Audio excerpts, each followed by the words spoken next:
Assalamualaikum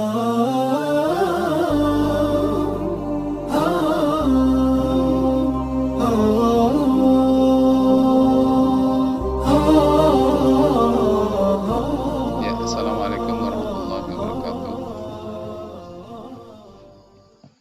Alhamdulillahirabbil alamin hamdan katsiran thayyiban mubarakan fih.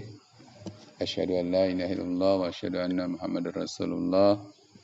Allahumma shalli wa sallim ala sayyidina Muhammad al-Fatihi lima ughliq wal khatimi lima sabaq.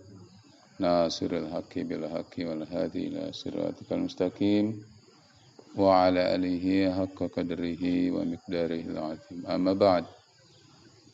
Bersyukur kepada Allah, senantiasa kita panjatkan terus sepanjang hari. Ucapkan alhamdulillah. Ya. Gimana kabarnya semuanya? Alhamdulillah. Ya. Kalimat-kalimat subhanallah walhamdulillah wala ilaha illallah wallahu akbar itu ya. Kalau kita gabungkan semuanya, kalau dipisah-pisahkan sesuai dengan maksudnya. Melihat pemandangan subhanallah. Hujan turun, alhamdulillah. Kesandung, innalillahi. Innalillahi bukan buat orang mati saja, mendengar kematian, tapi kalau kita kepentok, kegedor, atau kena musibah kecil ya, innalillahi. Ya. Begitupun melihat keagungan Allahu Akbar, subhanallah. Ya. Termasuk juga mengalhamdulillahkan teman kita sehat. Gimana kabarnya Kiki? Alhamdulillah sehat, alhamdulillah. Itu. Jaki gimana? Alhamdulillah Jaki sehat. Itu mensyukurkan, mewakili, menyukuri nikmat saudara kita. Ya. Itu ya. Terus kita ucapkan itu. Spontanitas memang bukan saja untuk ketika kita zikir ya, tapi setiap keadaan itu kita ucapkan Allahu Akbar. Gitu, seperti takbir. Nah, Allahu Akbar. Boleh gitu ya, untuk memberi semangat ya. Salat dan salam kita sampaikan kepada junjungan Nabi besar Muhammad sallallahu alaihi wasallam. Begitupun ucapan salawat ya. Rasa salut kita kepada Nabi ya. Syafaat Nabi yang begitu luar biasa bisa tercurahkan kepada kita kalau kita sering baca sholawat ya. Karena syafaatnya Nabi itu sampai luber untuk umatnya yang menjawab sholawat itu. Syafaat. Mudah-mudahan kita semua mendapatkan syafaat di yaumil akhir nanti. Begitupun kita sering-sering untuk membacakan sholawat ya. Kita sudah punya kebiasaan kita setiap habis sholat ya, ucapkan sholawat 10 kali. Misalnya habis doa selesai ya, berhenti sejenak, ucapkan sholawat berapa kali? 10 kali. Itu harus udah jadi kebiasaan. Ya, siapa yang belum melaksanakan sholawat 10 kali setelah sholat? Nah, yang sudah melaksanakan siapa? Nah, ini yang sudah. Berarti yang belum, mulai sekarang sehabis sholat ya, setelah baca doa ya, diam sebentar, baca 10 kali. Ya, barang siapa membaca 10 kali, Allah akan beri kebajikan, Allah balas dengan 100 kebaikan ya. Maka kalau kita baca 10 kali, 5 kali waktu, 50 berarti 500. Luar biasa ya. 1 kali Allah balas 10. 10 kali Allah balas 100. 100 kali Allah balas 1000. 1000 kali Allah balas, enggak ada balasan. tapi Allah kabulkan hajat-hajat kita ya. Jadi kalau punya keinginan baca 1000 kali.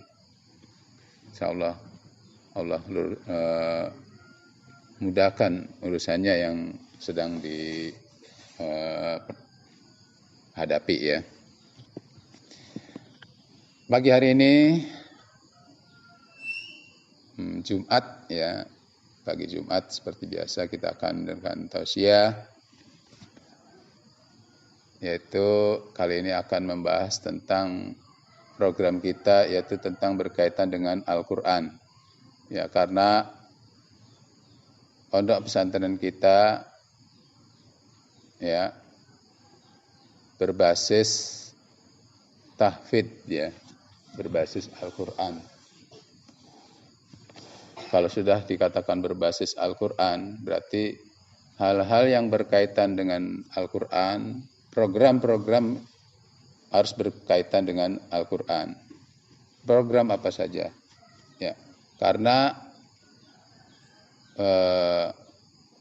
berbasis Al-Quran di sini salah satunya yang paling utama adalah menghafal Al-Quran.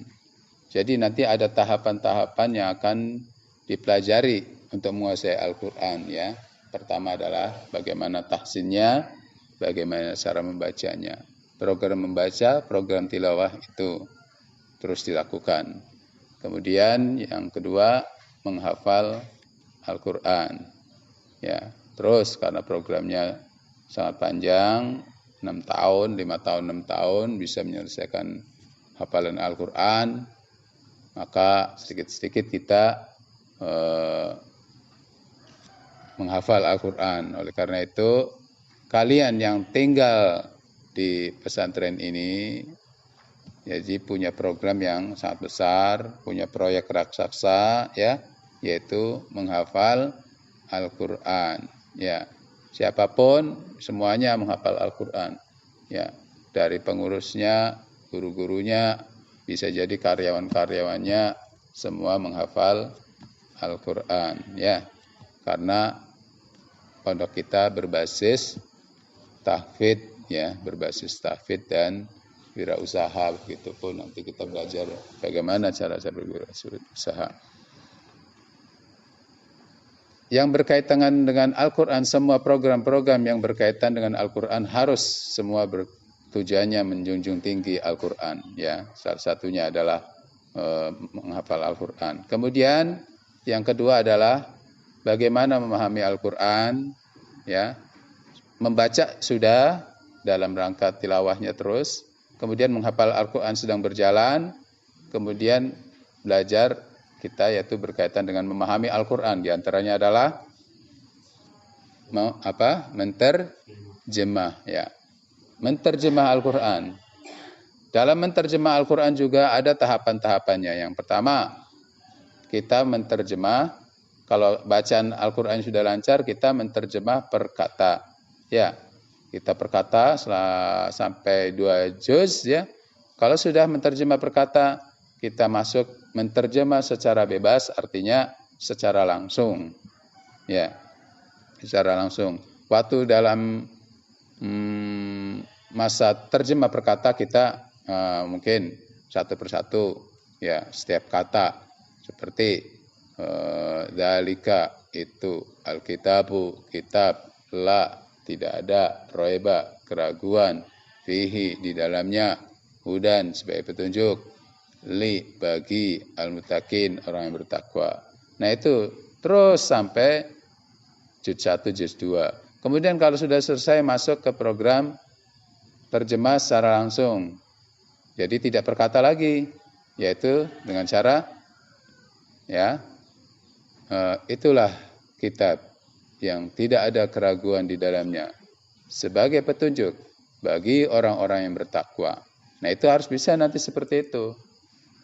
Ya, terus ya, sesungguhnya orang-orang kafir itu sama saja atas mereka. Apakah diberi peringatan atau tidak diberi peringatan, mereka tidak akan beriman. Terus begitu sampai juz 2 sampai selesai Al-Baqarah. Nah, kalau sudah selesai, Ya, kita kan menghafal Al-Quran, sudah jalan. Berarti Al-Baqarah sudah hafal.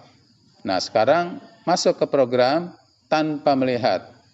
Ya, tanpa melihat. Nanti kalian tanpa melihat Al-Quran. Ya. Misalnya, ya, mereka hendak menipu Allah dan orang-orang beriman.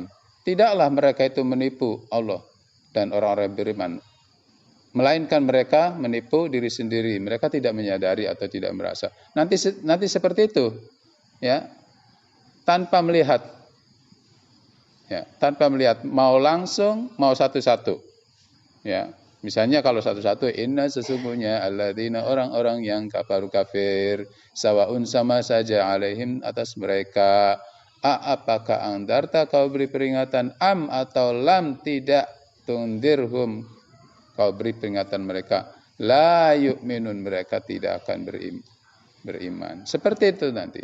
Khatamallah, Allah telah mengunci ala qulubihim, hati-hati mereka. Terus sampai akhir. Tanpa melihat, itu programnya.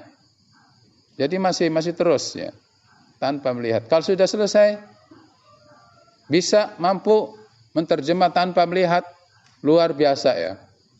Sudah hafal, sudah tahu maknanya per kata, sudah tahu, hafal lagi artinya, hafal bahasa Arabnya, ya, ayat-ayatnya, hafal artinya tanpa melihat. Luar biasa enggak? Luar biasa, subhanallah, ya. Kemudian kalau sudah, kita masuk ke program berikutnya, yaitu tafsir. Mulai kita mentafsir. Nah, kalau sudah mulai mentafsir, berarti sudah mulai bisa memberikan tausiah, bisa memberikan ceramah-ceramah tentang Al-Quran. Karena sudah hafal, sudah tahu makna perkata, sudah tahu makna keseluruhan tanpa melihat. Luar biasa, ya. Kalau kita akan belajar tafsir. Nanti kita belajar tafsir, nanti tafsirnya seperti ini. Entah itu tafsir Jalalain, ya kita pakai tafsir Jalalain dulu yang simpel, ya, yang mudah. Nah, kalau sudah mentafsir, kita baru belajar tentang asbabul nuzul, riwayat tentang turun-turunnya Al-Quran. Kemudian Ummul Quran, ilmu-ilmu tentang Al-Quran, termasuk juga i'rab-i'rabnya, bahasa Arab, nahwu sorobnya. Jadi kita banyak programnya yang tentang Al-Quran, nggak mesti membaca saja, menghafal terus. Tidak hanya menterjemah selesai udah, kita akan masuk nanti mentafsir, kemudian masuk ke tentang ilmu-ilmu yang berkaitan dengan Al-Quran.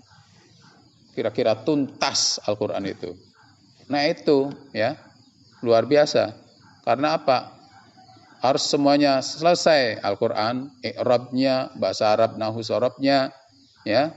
Kemudian asbabul nuzulnya, ulumul Qur'annya, semua kita akan pelajari, ya. Kira-kira yang berkaitan dengan Al-Quran tuntas, ya. Sejarah-sejarahnya juga, ya. Sejarahnya terbentuknya Al-Quran, ya. Nanti kita akan belajar, ya. Maka dari itu, ayo selesaikan dulu, terus menghafal, terus menterjemah, ya. Walaupun terseok-seok, ya, terus kita punya tujuan yang pada akhirnya Al-Quran bisa berada di dalam kepala kita, ringan. Karena apa? Al-Quran adalah merupakan sumber ilmu, merupakan inti dasar ilmu. Dengan sumber ilmu kita akan mempelajari ilmu-ilmu yang lain. Kita mau mempelajari fikih, kita akan mempelajari hadis, kita akan mempelajari ilmu-ilmu yang lain. Begitupun tentang ilmu-ilmu umum, ya. Kalau sudah Allah mudahkan Al-Quran itu hadir dalam kepala kita, kira-kira gampang nggak untuk mempelajari ilmu-ilmu yang lain? Gampang nggak? Gampang. Al-Quran setebal 604 halaman sudah bisa masuk ke dalam kepala kita, ya, di memori kita masuk, dan Allah mudahkan itu. Allah itu mudahkan kita mempelajari Al-Quran, entah itu menghafal, entah itu mengartikan, menerjemah, menafsirkan. Allah mudahkan. Ya, janji Allah akan tepat, janji Allah akan dipenuhi. Ya, akan dipenuhi. Ya. Kemudian juga akan dipenuhi juga, akan dimudahkan juga urusan yang lainnya. Urusan dunia akan dimudahkan oleh Allah. Barang siapa yang mau mempelajari Al-Quran, mau memahami Al-Quran, ya, nanti Allah akan mudahkan mempelajarinya, Allah akan mudahkan menghafalnya. Begitupun Allah akan mudahkan urusan-urusan selain berkaitan dengan Al-Quran. Ya, cita-citanya kalian mempelajari ilmu-ilmu yang lainnya akan mudahkan. Urusan-urusan kalian akan dimudahkan oleh Allah Subhanahu wa taala. Ya. Jadi yuk kita gerakkan, ya. Kita niatkan, kita barui, ya. Kita semangat, kita barui niatnya, kita semangat, ya. Oleh karena itu hindari yang berkaitan dengan Al-Quran itu terhambat masuk. Hindari. Apakah itu? Karena Al-Quran itu adalah suci, Al-Quran akan menempati tempat yang suci pula. Ya. Al-Quran akan menempati tempat yang suci pula. Karena riwayat Al-Quran, ketika Al-Quran itu diturunkan oleh Malaikat Jibril menjadi rajanya para malaikat yang lain. Sayyidul Malaikat, ya. Ketika Al-Quran diturunkan kepada Nabi, Nabi menjadi Sayyidul Anbiya, ya, pemimpin para nabi semua. Ya, ketika Al-Quran itu turun, ya, turun pada bulan Ramadan, bulan Ramadan menjadi bulan rajanya bulannya. Ketika Al-Quran itu turun di Mekah, di kota Mekah dan kota Madinah, kota itu menjadi subur, kota itu menjadi ramai, kota itu menjadi berkah, kota itu bernilai. Salatnya di Masjid Nabawi, salatnya kita Masjidil Haram itu 100.000 kali pahalanya dibanding. Lebih tinggi. 1.000 kali, 100.000 kali salat di tempat masjid-masjid yang lain. Karena apa? Begitu besarnya pahalanya, begitu besarnya mulianya. Karena pernah turun Al-Quran di kedua kota Mekah itu. Ya. Kemudian turunnya pada malam. Ya. Ada malam, ya, yang sangat luar biasa, yaitu malam Lailatul Qadar gitu. Nah, itu luar biasa, di dalam bulan itu ada malam yang luar biasa karena berkaitan dengan Al-Quran. Ya, sekarang Al-Quran sedang dipelajari di Pondok Pesantren Jabal Rahmah. Menjadilah Pondok Pesantren menjadi mulia. Al-Quran turun di hati kalian, masuk, maka kita akan dimuliakan oleh Allah Subhanahu wa taala. Oleh karena itu, karena Al-Quran itu suci, ya, Al-Quran akan menempati tempat yang suci pula. Berarti kita harus berusaha bersih, berusaha suci. Ya, artinya jangan ada maksiat dalam diri kita. Ya, jangan ada kemudaratan dalam diri kita. Jangan ada waktu yang sia-sia dalam diri kita. Ya, jangan ada penyakit-penyakit, kotoran-kotoran hati dalam diri kita. Karena Al-Quran mau masuk ke dalam tubuh kita, Al-Quran mau masuk ke pikiran kita, maka kita harus berusaha untuk menjauhi maksiat, menjauhi waktu yang sia-sia, menjauhi pekerjaan yang sia-sia. Kalau kita harus dilebihkan punya waktu, ya, harus difokuskan waktu. Pikiran kita harus difokuskan, ya. Bisa berlama-lamaan, jangan berlama-lamaan di hal-hal yang lain. Ya. Harus senang dengan Al-Quran. Jadikan Al-Quran sebagai pacar. Ya, kekasih. Ya. Jangan jadikan orang lain jadi pacar, ya. nanti pikirannya penuh dengan pacar itu. Kalau kita jadikan Al-Quran sebagai pacar, surat-suratnya sering dibaca, banyak ya, daripada membaca surat-surat pacar berupa manusia, ya nggak ada, hanya bisa menghambat saja. Ya, jadikan pacar ya Al-Quran sebagai kekasih kita, ya Al-Quran sebagai kekasih kita. Jadi kalau kita jadikan Al-Quran sebagai kekasih, berarti kita harus dekat dengan Al-Quran, kekasih itu. Sering didekap, sering dibaca surat-suratnya, kemana-mana selalu diikuti, selalu terbayang Al-Quran. Ya, sekarang hentikan dulu. Ya, nanti pada saatnya nanti kita punya pacar, kalau sudah akad, itulah pacar kita.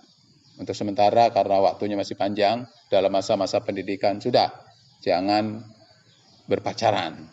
Karena di dalam Al-Quran tidak ada, ya di dalam Islam tidak ada yang namanya pacaran. Yang ada pacarannya nanti setelah akad nikah. Ya, nggak usah pacar-pacaran. Islam nggak ngajarin pacar-pacaran. Ya, berdekatan saja udah dianggap zina, ya. Apalagi kalau sudah semakin dekat, nggak boleh. Ya, bukan suatu hal tertinggal, bukan suatu hal, bukan zamannya dan sebagainya. Ya, itu pernah terjadi pada zaman jahiliyah, banyak contoh-contoh perzinahan. Ya, dalam Islam dekat saja udah dianggap zina. Ya, oleh karena itu kita dalam masa pendidikan yang tinggal kita hitung sendiri masing-masing dari kalian usianya berapa. Berarti mau ada waktu untuk menuju akad nikah itu berapa waktu. Itu harus, berarti kita harus target hafalan Quran, target belajar harus terpenuhi semua. Ya, ada masanya nanti. Ya, 25 ke atas, 20 ke atas, 25 ke atas untuk program membina magliga rumah tangga. Ya, tenang saja, masih Allah sudah kasih jodoh buat kalian semua. Allah sudah, yakin gak Allah sudah kasih jodoh buat kalian? Yakin ya? Maka udahlah, jangan mencari jodoh masing-masing sebelum selesai. Nanti Allah kasih jodohnya masing. Ya, bisa jadi yang disenanginya itu tapi ternyata lain. Nggak usah lah sekarang. Karena Allah sudah menentukan di Lauhul Mahfuz ya, siapa-siapa jodohnya. Artinya jangan terburu-buru ya. Jangan dianggap ketinggalan, jangan dianggap sebagai nggak modern. Justru yang modern itu ya nanti jodohnya sudah ditentukan oleh Allah. Itu hanya sebagai proses gangguan. Maka untuk menghindari gangguan itu hindari. Kalau kita melihat ada seorang yang cantik ataupun gagah, tinggal katakan subhanallah, sudah selesai. Supaya terjaga, Allahu Akbar, luar biasa. Udah, jangan dilanjutin melototnya. Kemudian minta kenalan, minta kirim foto, minta alamat, minta HP dan sebagainya. Udah, jangan. Ingat tujuan kita ya, untuk saat ini ada beberapa waktu, tinggal berapa waktu lagi. Kalau kita terganggu, karena itu akan menghambat Al-Quran dan membuat kotor kita, pikiran kita. Nanti Al-Quran nggak mau masuk. Karena Al-Quran itu suci, akan menepati tempat yang suci pula. Kalau dalam diri kita penuh dengan hal-hal yang tidak baik, maka itu akan terhambat buat kalian. Ya, Ahmad Jajuli mana nggak ada. Baik, selanjutnya kita akan terus mengejar impian kita menjadi seorang hafidah. Ya, mudah-mudahan cita-cita kita ini akan tercapai pada saat kita menuju meninggalkan masa-masa remaja, urusan Al-Quran sudah selesai. Ya, urusan Al-Quran sudah selesai karena nanti akan berkaitan dengan urusan-urusan rumah tangga yang semakin penuh, akhirnya tidak teratasi, akhirnya tertutup ataupun terhalang ataupun terganggu. Tapi kalau kita pada saat meninggalkan masa-masa remaja, urusan Al-Quran sudah khalas, sudah selesai. Tinggal murojaah, tinggal tilawah, tinggal mencari pahala terus, ya, ataupun mengajar, ya. Oleh karena itu, kalian yang sudah hafal lebih dari 3 juz, 4 juz terusnya, yuk bantu adik-adik kalian untuk sering mengadakan pengecekan. Sudah hafal berapa? Sudah berapa surat? Coba saya cek. Sering begitu ya? Itu cara praktis untuk murojaah. Tidak hanya murojaah dengan sendirian. Ketika kita jadi seorang mualim mualimat, itu sebagai tanda penguat. Sebagai tanda penguat, bahkan semakin bertambah kuat, bahkan bertambah ilham-ilhamnya, bertambah cara-caranya, maka itu menjadi mungkin. Oleh karena itu, bagi yang sudah lebih dari 5 juz ataupun 10 juz, ya, silakan cek adik-adik kalian untuk coba kamu sudah hafal apa. Saya sudah hafal misalnya An-Nazi'at, coba pengen tahu. Sering begitu. Kalian jangan pelit ya. Ya, jangan pelit. Harus mengobrol. Ya, kalau kita pelit, nggak mau ngajar, ya nanti kita nggak akan bertambah. Tidak akan bertambah nanti. Karena ilmu yang diamalkan akan bertambah. Kalau ilmu yang disimpan terus akan berkurang, akan dicabut bisa jadi. Karena apa? Nggak mau menyebarkan, nggak mau syiar namanya, nggak mau dakwah. Nah itu akan menjadi kurang nanti. Kok kemarin saya hafal ayat ini, kenapa saya jadi lupa? Nah itu karena tidak pernah bersilaturahmi. Ya, bersilaturahmi dengan cara mengajar, membaca, tilawah, murojaah, atau berbagi, share, ya. Nggak mau berbagi. Nah itu nanti hilang. Lama-lama, kemana perginya Al-Quran saya? Kemana selama ini? Baru nyadar nanti. Oh, saya nggak pernah ngajar. Oh, saya nggak pernah murojaah. Oh, nggak pernah.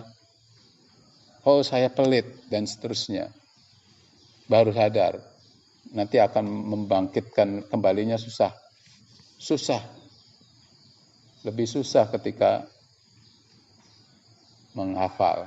Ya, oleh karena itu, yuk kita bersinergi bersama, ya, saudara-saudara kita, adik-adik kita, memberi semangat juga, ya, supaya ketika kita ajarkan akan berbuah kebaikan, berbuah pahala, ya. Selanjutnya, di samping Al-Quran sudah kita kuasai terus dalam rangka untuk masuk ke dalam otak kita, memori kita, database kita, ya. Kemudian kita juga akan belajar ilmu yang lainnya, ya, pelajaran-pelajaran yang lainnya termasuk juga berwirausaha, ya. Bagaimana cara berwirausaha di pondok pesantren ini, nanti banyak wira-wirausaha yang akan dibangun untuk sebagai pembelajaran buat kalian. Ya, ada kita belajar catering, berbagai macam makanan, berbagai macam olahan, berbagai macam produk-produk usaha, termasuk juga jamur, ya, termasuk juga cara berternak, cara bagaimana memelihara ternak-ternak, masuk juga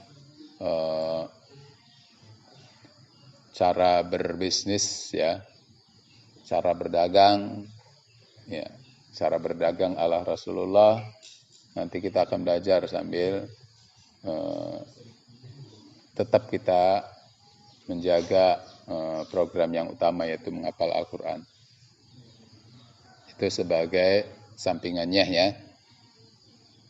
Terus termasuk juga ingin tentang belajar masalah eh, hobi ya, hobi memanah, hobi olahraga, hobi bisa jadi hobi berkuda ya, hobi renang ya, hobi memanjat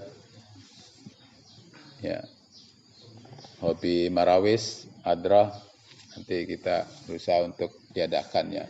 Yang suka-suka kesenian juga boleh nanti. Sabar karena kita masih proses ya, masih proses karena kita baru 1 tahun tinggal di pondok pesantren ini, yang apalagi yang baru ya, yang secara keseluruhan santri-santri lama dan pengurus-pengurus juga baru pindah 1 tahun yang lalu, masih banyak pembenahan di bidang pembangunan, sarana ya, termasuk juga kita akan mulai bisnisnya, wira-usahanya. Dan kalian sudah melihat sendiri bagaimana kita pondok pesantren kita ini sudah dijadikan wisata kuliner ya. Wisata kuliner. Kalian lihat sendiri, orang-orang pengen makan di tempat Jabar Rahmah ini dengan senang ya. Ya. Nanti hari Sabtu ada 2 kelompok ya, pengen berwisata kuliner di sini. Ya. Artinya kita sudah jadi tempat orang-orang yang senang dengan kuliner. Berarti harus mendesain tempat ini menjadi tempat yang menyenangkan ya. Entah itu pesan makanan, entah itu selfie, entah hanya sekedar lihat-lihat, wisata religi dan seterusnya. Kita juga akan membentuk majelis taklim buat seluruh anggota pesantren dan masyarakat ya. Majelis taklim ya, termasuk juga kita terus mengenai Al-Qur'annya juga, karena bisa membantu sesama. Di antaranya adalah kita belajar ruqyah, itu untuk membantu orang-orang yang butuh akan ruqyah ya. Kita sedikit setiap malam Kamis kita belajar ruqyah ya. Bisa jadi akan di tempat yang lain orang-orang tahu jadwalnya ruqyah, nanti setiap Kamis dia akan nongol. Bisa jadi nanti seperti itu. Misalnya di pondok ada malam Kamis itu ada ruqyah misalnya. Bisa jadi itu datang pengen ikut hadir di masjid ini ya, untuk ngikutin acara ruqyah. Di samping kita terus belajar menghafal setiap malam Kamis itu. Ya. Oleh karena itu ya, kalian untuk menghadapi itu semua, sopan santun harus dijaga ya. Sopan santun harus dijaga. Ketika ada tamu kumpul, berusaha artinya sopan ya. Kalau lewat juga sopan, kalau enggak menjauh. Ya, jangan nonton. Ya, misalnya ada yang ini jangan nonton, nanti kaku, enggak enak ya. Seperti biasa saja main dengan masing-masing aktivitas kalian ya, aktivitas kalian masing-masing ya. Jadi sudah dianggap biasa ya. Ada yang ruqyah udah dianggap biasa, ada yang lagi pesan makanan ya udah dianggap biasa ya. Jadi bukan suatu yang buat ditonton, bukan ya. Jadi nanti kalian harus menjaga diri, menjaga akhlak, sopan santun ya, supaya di sini akhlaknya santri bagus-bagus ya. Itu bisa jadi berkembang ya. Jadi tertarik.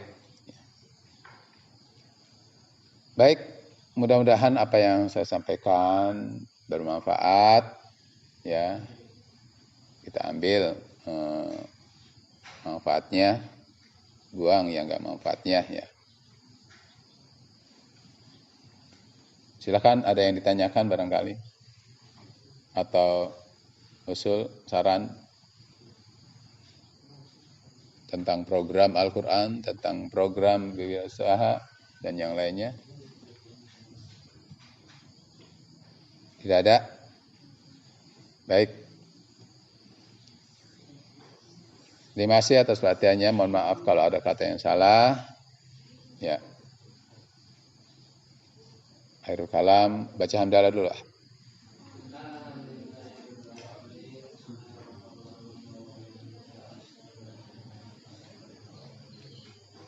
Ya, assalamualaikum warahmatullahi wabarakatuh.